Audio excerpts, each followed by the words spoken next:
What is at stake for the Louisville Cardinals against the Florida State Seminoles in the home opener this weekend?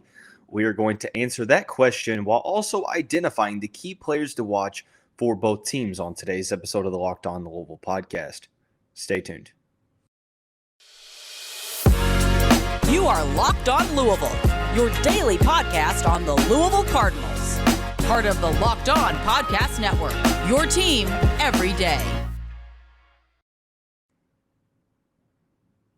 Hey, what's going on, everyone? Hopefully you're having a good day today. Welcome into another episode of the Locked On Louisville podcast.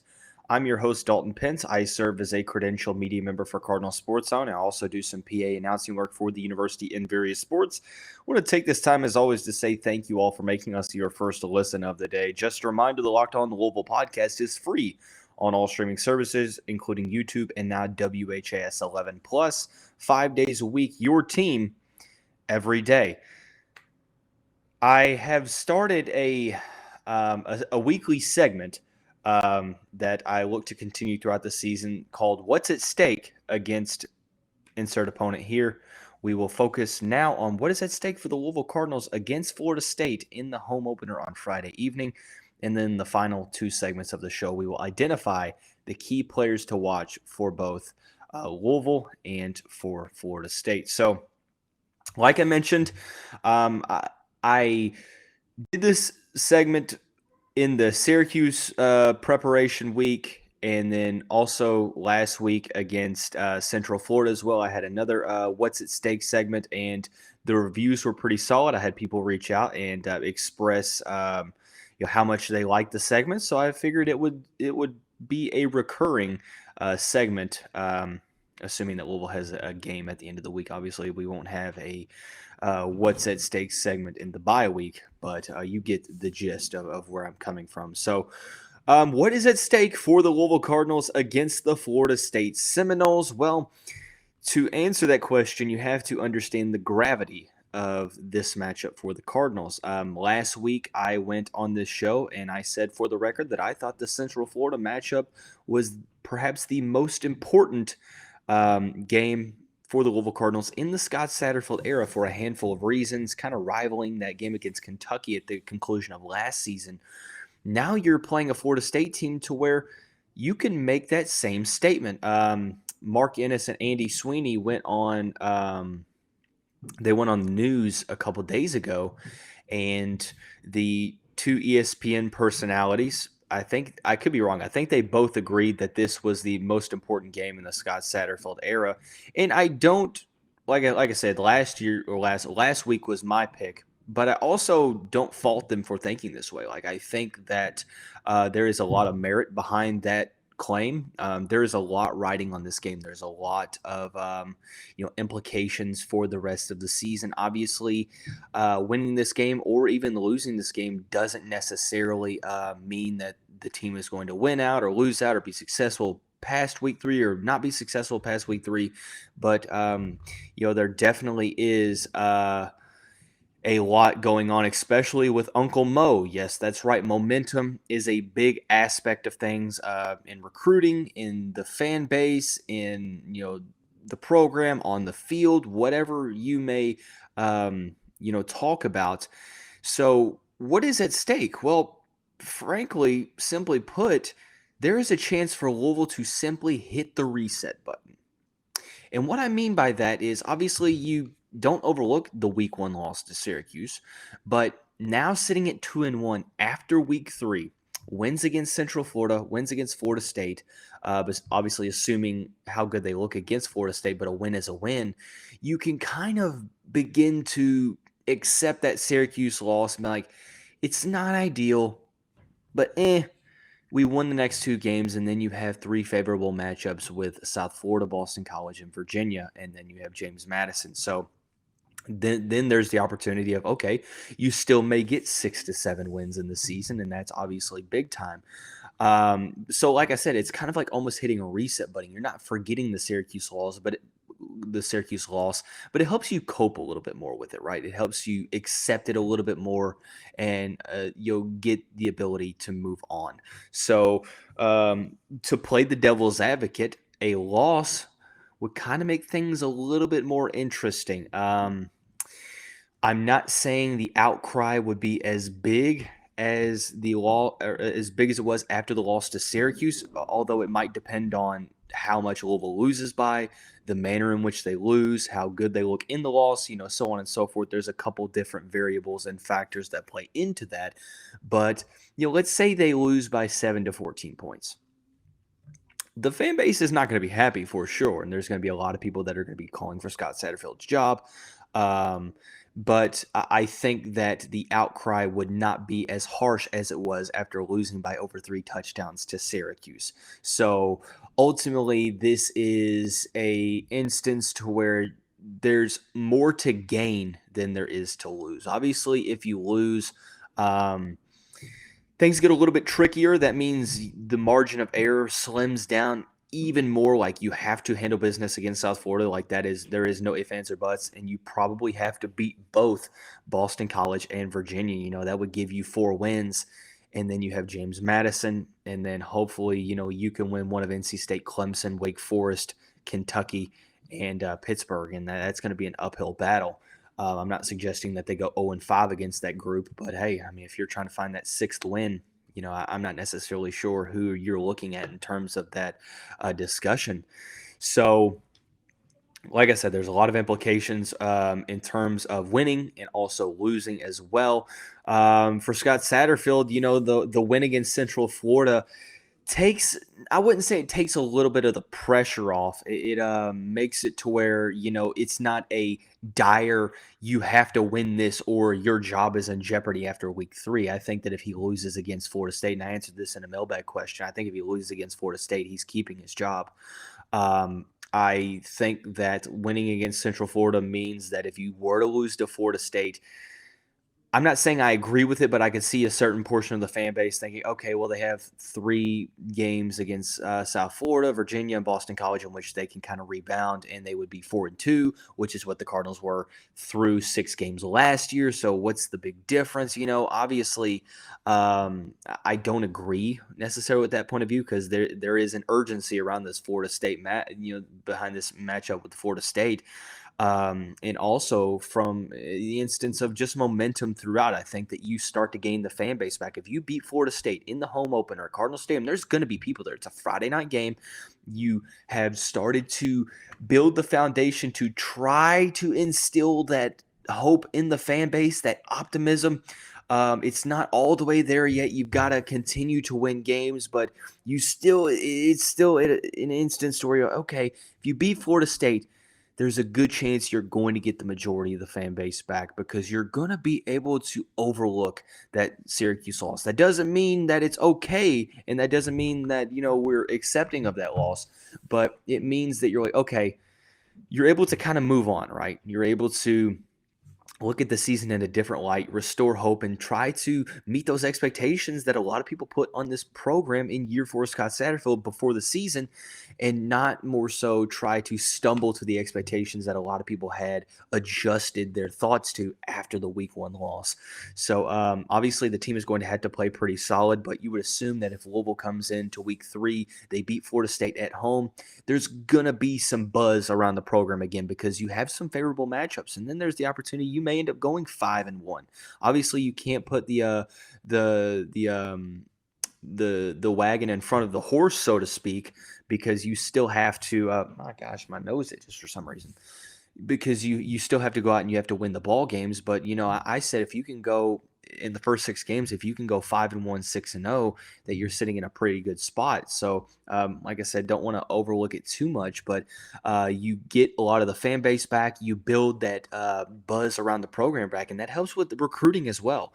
I'm not saying that, a lot of these guys are going to decommit if Louisville keeps losing, but that is, I guess, a possibility, because that's getting used against the University of Louisville in terms of job security for Scott Satterfield. In terms of like opposing coaches saying, hey, look, if Louisville keeps losing, the head coach that's recruited you, his coaching staff might not be there next year. Or, hey, Louisville keeps losing, you can come here and we can compete for maybe a national championship or in a couple years, hopefully get to the possible playoff contention level. Regardless, I think that, this offers a good opportunity for recruiting. This offers a good opportunity for the fan base to get back on board. It offers a good opportunity to get the program buzzing again, but also on the field. And that's where I think it might be most important, is that this team is able to get that confidence and get that swagger back. Week 1 might have been the worst that I've seen the Cardinals under Scott Satterfield thus far. And then week 2, you started to see the team play with a little bit more of that fire that we saw last year at times. And if week 3, if the team can up the ante just a little bit more, if they can get to a point to where they turn in a solid performance where they're consistent throughout most of, if not all of the game, and they win against Florida State, that's going to generate momentum in the biggest way. And now you're 2-1, and you can start to regroup, and you can start to look forward and try to just continue to repiece the season. So the question, what's at stake here at Louisville? A lot on both sides of the spectrum. You win, the momentum grows exponentially. You lose, well, the margin of error gets slimmer. The urgency gets a little bit more alarming.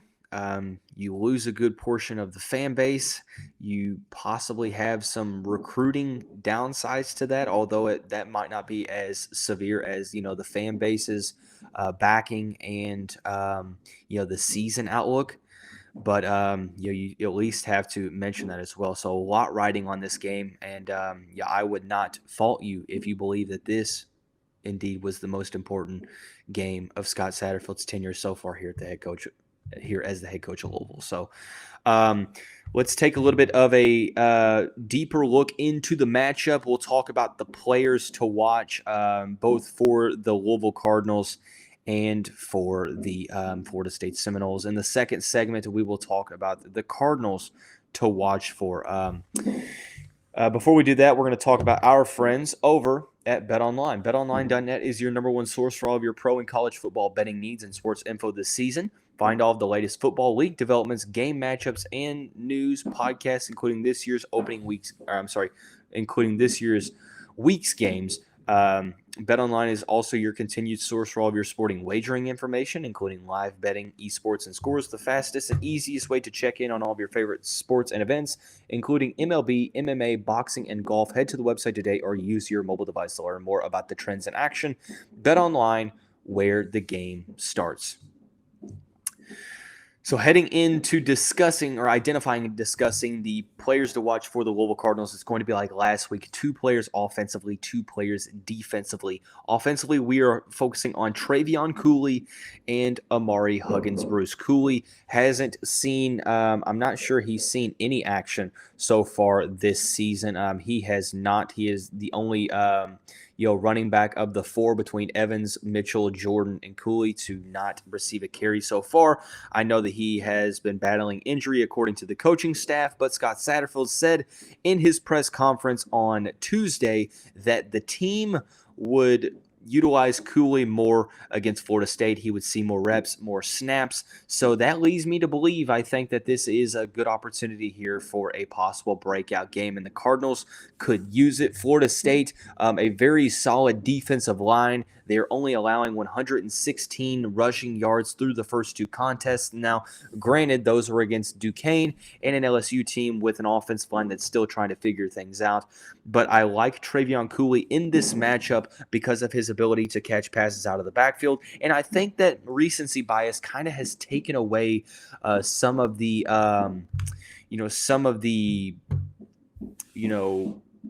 support of Trevion Cooley, because Cooley was very solid last year in his limited amount of game action.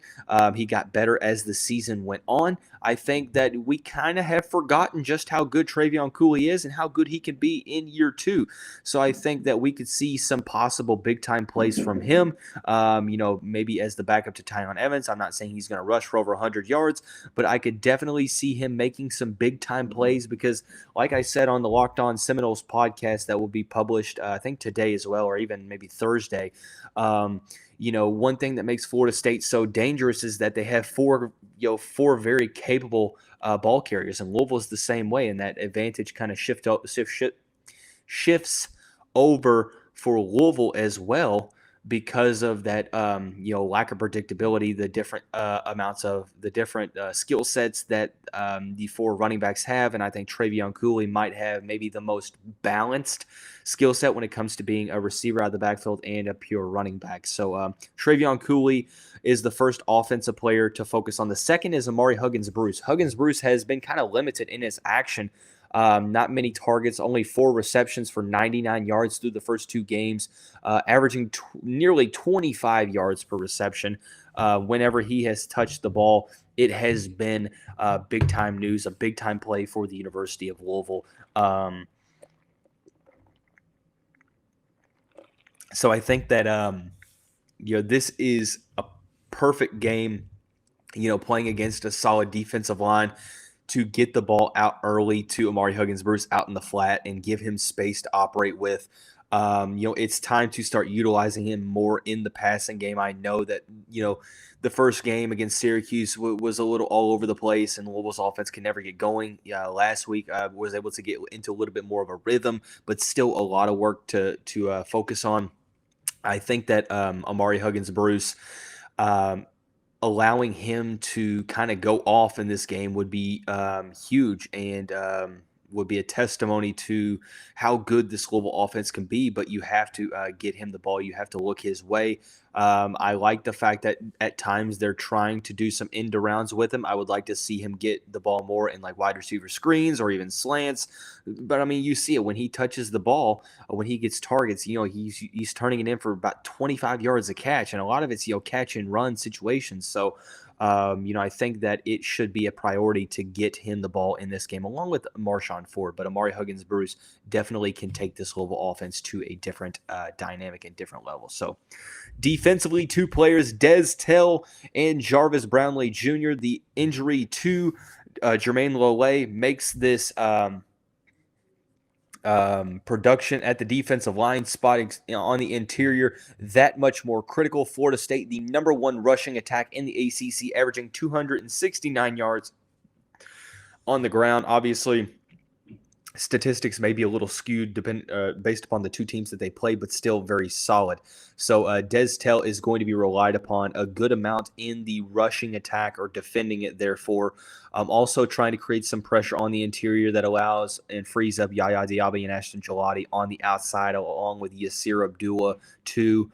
Dez Tell, this is a good opportunity for him to show that, that work that he's put in the offseason, and begin to really start to transform himself as an interior threat. So far this season, he has 5 total tackles. I would like to see him play a big-time role in this game because Florida State runs the ball so well, and they do a good job of really setting the tone offensively. So I would like to see Dez Tell take advantage of some depleted numbers for the Florida State offensive line, and try to leave his mark on this game. The other player, obviously, there's no shortage of storylines. Former Florida State defensive back Jarvis Brownlee Jr. Had a huge game against Central Florida last week. Not necessarily too great against Syracuse, but had some big clutch plays down the stretch against Central Florida. The interception in the back of the end zone when the Knights were driving. He currently sits in I think he's number 5 on the team in total tackles with 10 tackles. He's got 1 pass deflection, obviously the 1 interception. He is a very solid run defender, so this is going to be very valuable in this game, because Florida State is very good at running the football. And obviously for a guy that, this is an opportunity for him to, kind of really go after his former team. And I'm not saying that there's any maliciousness, involved, or any ill will, but it's an opportunity to prove it that, hey, look, I'm here, and I want to show out against my former team. And I think that there's a good opportunity for him to do so, both as as a rushing defender and also in coverage. So I think, obviously overall, Trevion Cooley, Ahmari Huggins-Bruce, Dez Tell, and Jarvis Brownlee Jr. are the players to watch for the Louisville Cardinals in this one. Switching over to the Florida State side, we are going to identify the two players there. Before that, I want to say thank you all once again for making us your first listen of the day. Just a reminder, the Locked On Louisville podcast is free on all streaming services, including YouTube and WHAS 11 plus 5 days a week. Your team every day. So the finale of this Wednesday edition of the show, we're going to identify the two key players to watch for the Florida State Seminoles. That is quarterback Jordan Travis and defensive lineman Jared Verse. Obviously, like I said, I'm not huge on identifying quarterbacks as players to watch for because I think it's kind of cliche and it's not necessarily all that it's not all that unique, and obviously the quarterback is a key player to watch regardless, but I think the context matters here. Number one, the storylines are there. Jordan Travis going against his former team. He struggled against the Cardinals kind of so far against Louisville, and obviously I think that from a big picture standpoint, this is an opportunity for him to really, really, try to prove himself. This is his fourth year with the program. Saul last year, he looked pretty solid, 63% completion percentage, but he has to just continue to progress through the first two games. 31 for 48, 467 yards, 2 touchdowns to no interceptions. Rushing the ball, he has 12 carries for 42 yards and a touchdown. I think that Louisville's defense is going to try to do what they did against UCF in the second half last week, and that is bring the pressure, try to make the opposing quarterback uncomfortable and go through his reach just a split second too early. The rushing attack is obviously the focal point for the Seminoles in this one, but I think that if Travis is looking solid in the passing attack, it's going to be very tough for Louisville to beat the Seminoles on Friday evening. I'm just going to be very honest. I think that pound for pound, he may be the best quarterback that they have played thus far. I don't necessarily think that that is much of a hot take per se, considering that Garrett Shrader coming into the season, wasn't really highly regarded. John Rice Plumlee has also had a history of switching positions, and now at UCF showed that he's not that solid of a passer. I think that Travis is continuing to blossom as a very talented pocket passer. Now he has options, weapons in the running back committee out wide at wide receiver. Offensive line may be a slight problem due to the injury bug, but at the end of the day, it's an instance where it's like, okay, let's be honest here and realize that this offense is it's equipped to be for Jordan Travis to be successful. So Travis is the offensive player to watch just because if he's looking solid as a pocket passer, man, it's going to be tough for Louisville to come out on top. Defensively, it's Albany transfer Jared Verse. Had a big game against the LSU Tigers on, the day before Labor Day. Was a big-time transfer. A lot of high teams were going after Jared Verse. He only has 7 tackles on the season, but from the interior defensive line, that's pretty solid. Overall, he has 3 he has 3 sacks as well through 2 games. 6'4", 251-pound sophomore from Berwick, Pennsylvania. Look, this defensive line for Florida State is very, very talented. The Louisville offensive line is going to have their hands full, to say the least. It begins with Jared Verse. He looked very solid against a vulnerable LSU offensive line that was still trying to figure things out. I know that this is probably definitely the toughest offensive line that he's going to go up to date as a Seminole in his short tenure in Tallahassee thus far, but he's the player to watch for. If he can wreak havoc for this Seminole defense and really make life tough for Malik Cunningham, make life tough for the Louisville ball carriers, it's kind of what Syracuse did, and it could be a long night for the Louisville Cardinals if Jared Verse is doing what he did against LSU. So that's something to focus on. But he's an NFL player. He's a future NFL player. He has the size, he's got the speed, he has the technique in the hands to really be a solid player at the next level. He's the player that I'm kind of really kind of nervous about because of, how much of a impact he made on that game against LSU on that Sunday before Labor Day. So Caleb Chandler, Adonis Boone, Brian Hudson are going to have their hands full against Jared Verse. So Jordan Travis, Jared Verse, the players to watch for the Seminoles, for the Cardinals, Trevion Cooley, Ahmari Huggins-Bruce, Dez Tell, and Jarvis Brownlee Jr. Obviously, a lot at stake here for the Louisville Cardinals. There's a lot at stake winning and losing as well. Before we get out of here, I want to give a quick shout out to the Locked On ACC podcast hosted by Candace Cooper. Be sure to check out that podcast for all your overall conference news. No better place to get it than the Locked On ACC podcast. Also 5 days a week, all your teams every day. But that's going to wrap up this Wednesday edition of the show. Everyone have a great day. We'll see you right back here.